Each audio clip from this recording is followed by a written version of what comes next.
Hello दोस्तों, आप सभी का हमारे चैनल पर एक बार फिर स्वागत है। दोस्तों, आज हम आपके लिए बहुत ही इंपॉर्टेंट वीडियो लेके आए हैं जिसमें भारतीय डाक से संबंधित महत्वपूर्ण क्वेश्चन आंसर आपको देखने के लिए मिलेंगे। जैसे कि आप सभी जानते हैं कि एमटीएस के एग्जाम आने वाले हैं और रीजनिंग में एक या दो क्वेश्चन भारतीय डाक से पूछ लिया जाता है। तो ये वीडियो आपके लिए बहुत ही ज़्यादा हेल्पफुल होगी अगर आप तैयारी कर रहे हैं। तो आइए वीडियो को स्टार्ट करते हैं। आज का पहला क्वेश्चन स्क्रीन के ऊपर है और हर एक क्वेश्चन के 4 विकल्प मिलेंगे। सही जवाब आपको साथ के साथ पता चल जाएगा। तो क्वेश्चन है, सबसे अधिक डाकघर यानी कि पोस्ट ऑफिस किस देश में है? तो पहला ऑप्शन है भारत, जापान, चीन और फ्रांस। तो सबसे अधिक पोस्ट ऑफिस किस देश में है? आइए इसका जवाब जानते हैं। जवाब है भारत। भारत में सबसे अधिक पोस्ट ऑफिस पाए जाते हैं। नेक्स्ट, अगला क्वेश्चन है, भारत में डाकघरों की संख्या लगभग कितनी है? यानी कि भारत में जो डाकघर पाए जाते हैं तो उनकी संख्या लगभग कितनी है, वही पूछा गया है। तो पहला ऑप्शन है 1.2 लाख, 1.5 लाख, 1.7 लाख या 2 लाख। तो इसका जवाब जानते हैं हम। सही जवाब है ऑप्शन नंबर 2, 1.5 लाख यानी कि 1.5 लाख। भारत में जो डाकघरों की संख्या है वो लगभग 1.5 लाख के आसपास के है। आगे चलते हैं। अगला क्वेश्चन है, विश्व में डाकघर का सबसे बड़ा जाल किस देश में पाया जाता है? तो आपको हल्का सा अनुमान लग गया होगा, लेकिन फिर भी हम इसका जवाब देंगे आपको कि विश्व में जो डाकघर हैं सबसे बड़ा जाल किस देश में पाया जाता है। ऑप्शन है चीन, भारत, यूएसए और इंडोनेशिया। तो इसका सही जवाब जानते हैं, वो है भारत। विश्व में जो डाकघर है तो उसका जो सबसे बड़ा जाल पाया जाता है वो भारत देश के अंदर ही पाया जाता है। इंपॉर्टेंट क्वेश्चन है, आगे चलते हैं। अगला क्वेश्चन है, भारत में डाक सूचकांक प्रणाली की शुरुआत किस वर्ष हुई? तो पहला ऑप्शन है 1950 में, 1959 में, 1965 में, 1972 में। तो दोस्तों, यहाँ इंपॉर्टेंट बात है कि भारत में डाक सूचकांक प्रणाली की जो शुरुआत हुई थी वो पूछा गया है। तो इसका जवाब जानते हैं हम, वो है 1972। 1972 में भारतीय डाक सूचकांक प्रणाली की शुरुआत हुई थी। ऑप्शन नंबर डी सही जवाब है। नेक्स्ट, अगला क्वेश्चन है, भारत को कितने डाक जोनों में विभाजित किया गया है? तो भारत को कितने डाक जोनों में विभाजित किया गया है वही पूछा गया है। ऑप्शन है 6, 7, 8 और 10। तो इसका जवाब जानते हैं हम। जवाब है ऑप्शन नंबर सी, 8। भारत को 8 डाक जोनों में विभाजित किया गया है, यही इसका सही जवाब है। नेक्स्ट, अगला क्वेश्चन है, पिन कोड या डाक सूचकांक का प्रथम अंक क्या प्रदर्शित करता है? दोस्तों, हर एक एरिया का अपना एक पिन कोड होता है, तो उसका जो पहला अंक होता है तो वो क्या प्रदर्शित करता है वही पूछा गया है।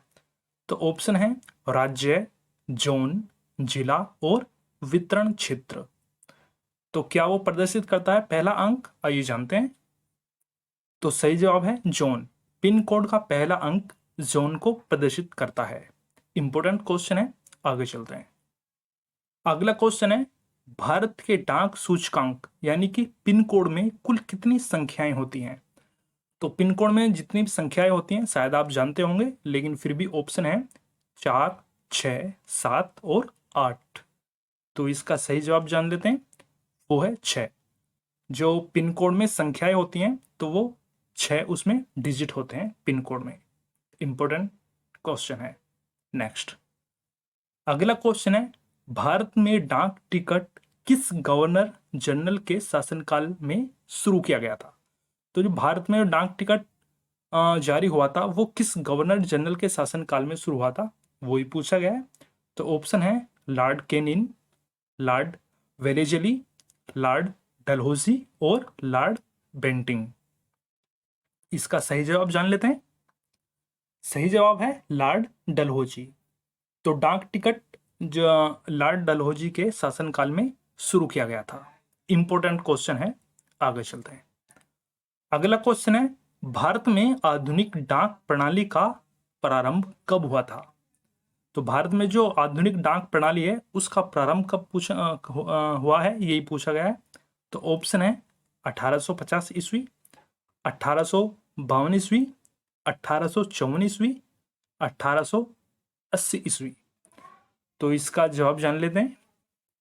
जवाब है 1854। तो ये डेट दोस्तों बहुत ही इंपॉर्टेंट है कि भारत में आधुनिक डाक प्रणाली का जो प्रारंभ हुआ था वो 1854 में हुआ था। इंपॉर्टेंट है ऑप्शन नंबर सी 1854। आगे चलते हैं। अगला क्वेश्चन है, भारत में प्रथम डाक टिकट कब जारी किया गया? जो भारत में प्रथम डाक टिकट जारी किया गया था वो कौन सी सन में किया गया था, वो ही पूछा गया है। तो ऑप्शन है 1850 ईस्वी, 1854 ईस्वी, 1880 ईस्वी या 1882 ईस्वी। तो इसका जवाब जान लेते हैं। वो है 1854 ईस्वी में भारत में प्रथम डाक टिकट जारी किया गया था। दोस्तों इस वीडियो में आने वाले हर एक क्वेश्चन बहुत ही ज़्यादा इंपॉर्टेंट है। अगर आप किसी गवर्नमेंट एग्जाम के लिए तैयारी कर रहे हैं या फिर किसी अन्य प्रतियोगिता के लिए, तो ऐसी नॉलेज भरी वीडियो को देखने के लिए प्लीज़ आप हमारे चैनल को सब्सक्राइब भी कर सकते हैं ताकि कोई भी लेटेस्ट वीडियो आपके पास तक पहुंच सके। आगे चलते हैं। अगला क्वेश्चन है, पहला डाक टिकट कहाँ जारी किया गया था? तो ऑप्शन है वाराणसी, कराची, इलाहाबाद और मुंबई। तो पहला जो डाक टिकट है वो कहाँ जारी किया गया था, तो आइए जान लेते हैं। तो इसका सही जवाब है कराची में। तो पहला डाक टिकट कराची में जारी किया गया था। इंपॉर्टेंट क्वेश्चन है। आगे चलते हैं। अगला क्वेश्चन है, डाक विभाग की स्थापना कब हुई थी? इंपॉर्टेंट क्वेश्चन है दोस्तों, डाक विभाग की स्थापना कब हुई थी? तो ऑप्शन है 1854 ईस्वी, 1880 ईस्वी, 1882 ईस्वी या 1884 ईस्वी। तो इसका जवाब जान लेते हैं हम। इसका सही जवाब है 1854 ईस्वी। 1854 ईस्वी में भारतीय डाक विभाग की स्थापना हुई थी। ये बहुत ही यूनिक क्वेश्चन है, इंपॉर्टेंट भी है और कई बार एग्जाम में पूछ भी लिया गया है। 1854 ईस्वी में भारतीय डाक विभाग की स्थापना हुई थी। नेक्स्ट अगला क्वेश्चन है, भारत में मनी ऑर्डर प्रणाली का आरंभ कब हुआ था? जो मनी ऑर्डर होता है तो ये भी एक डाक द्वारा दी गई सुविधा है। तो इसका कब प्रारंभ हुआ था? ऑप्शन है 1880 ईस्वी, 1882 ईस्वी, 1884 ईस्वी या 1907 ईस्वी।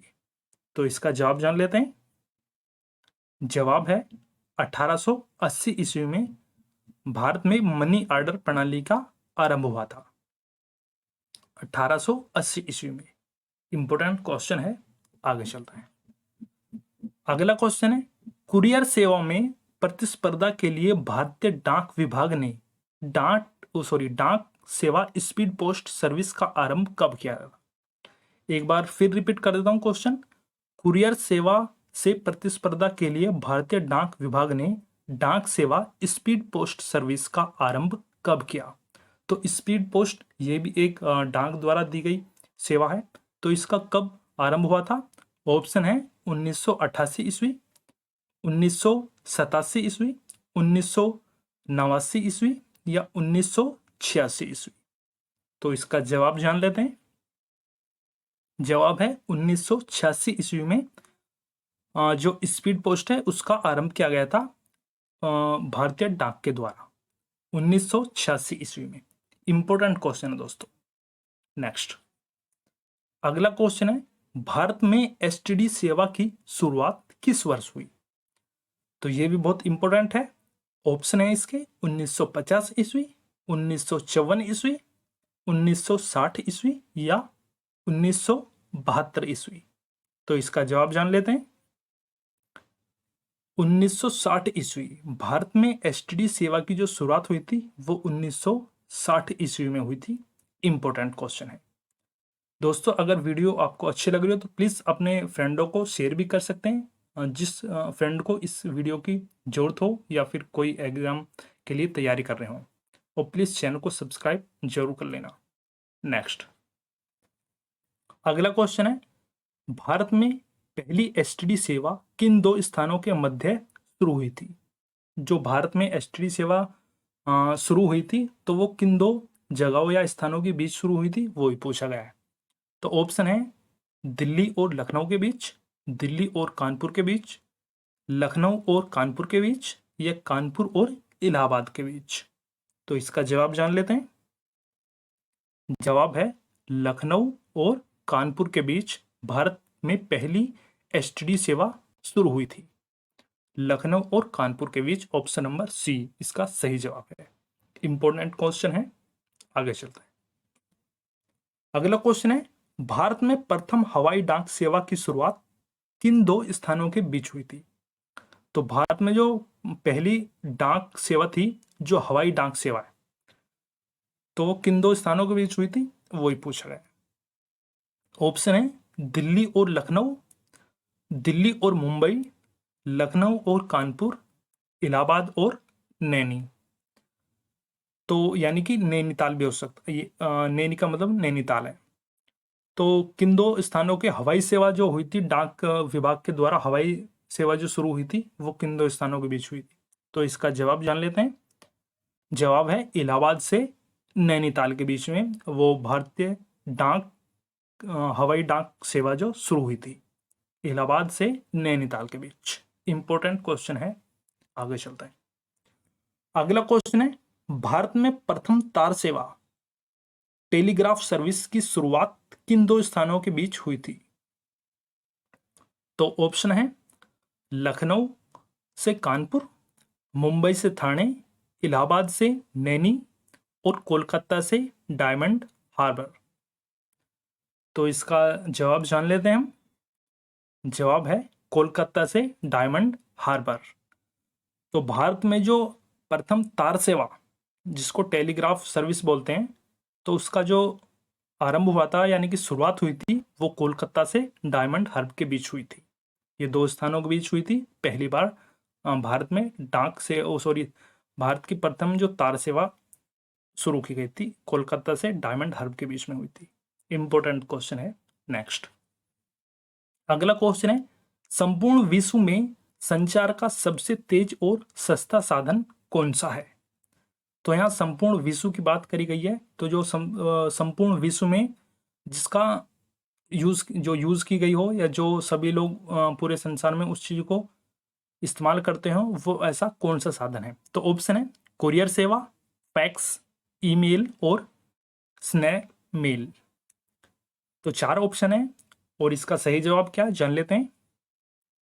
ऑप्शन है ईमेल। जो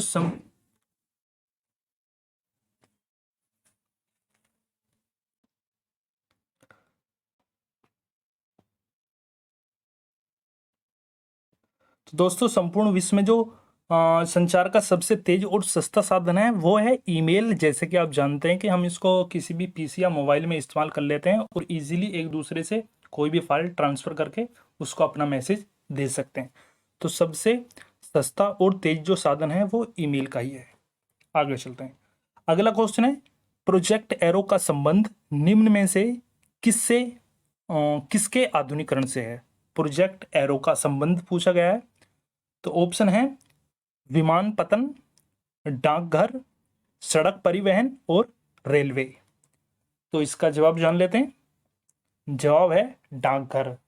तो दोस्तों पहले जो वर्ड हैं प्रोजेक्ट एरो, ये दो वर्ड बहुत ही आपको ध्यान में रखने वाली हैं। प्रोजेक्ट एरो का जो संबंध है वो डाकघर से है और ये क्वेश्चन रिपीट हुआ क्वेश्चन है। तो प्लीज़ ये क्वेश्चन इंपॉर्टेंट है। प्रोजेक्ट एरो का जो संबंध है वो डाकघर से ही संबंधित है। आगे चलते हैं। अगला क्वेश्चन है भारत में अंतिम टेलीग्राफ कब भेजा गया था? ये भी बहुत इंपॉर्टेंट क्वेश्चन है दोस्तों, क्योंकि अब टेलीग्राम की जो अब सेवा है ना वो बंद हो चुकी है। तो भारत में अंतिम टेलीग्राम कब भेजा गया था वो डेट पूछी गई है। तो ऑप्शन है 14 जून 2013, 14 जुलाई 2013, 1 अगस्त 2013 या 30 जुलाई 2013। तो इसका सही जवाब क्या है जान लेते हैं। ऑप्शन है 14 जुलाई 2013। ऑप्शन नंबर बी 14 जुलाई 2013 इसका सही जवाब है। भारत में अंतिम टेलीग्राफ सॉरी टेलीग्राम सेवा जो भेजी गई थी तो 14 जुलाई 2013 को भेजी गई थी। इंपॉर्टेंट क्वेश्चन है, आगे चलते हैं। अगला क्वेश्चन है, इंडियन पोस्ट की निम्न सेवाओं में से किस एक को स्थायी रूप से बंद कर दिया गया है? तो ऑप्शन है मनी ऑर्डर, तार, डाक जीवन बीमा और अंतदेशीय पात्र।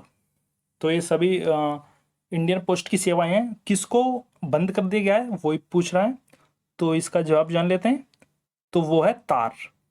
दोस्तों एक भारतीय डाक के द्वारा एक तार सेवा भी थी, तो जो डाक के द्वारा दी गई एक सेवा थी, तो ये स्थायी रूप से बंद कर दी गई है इस टाइम पे।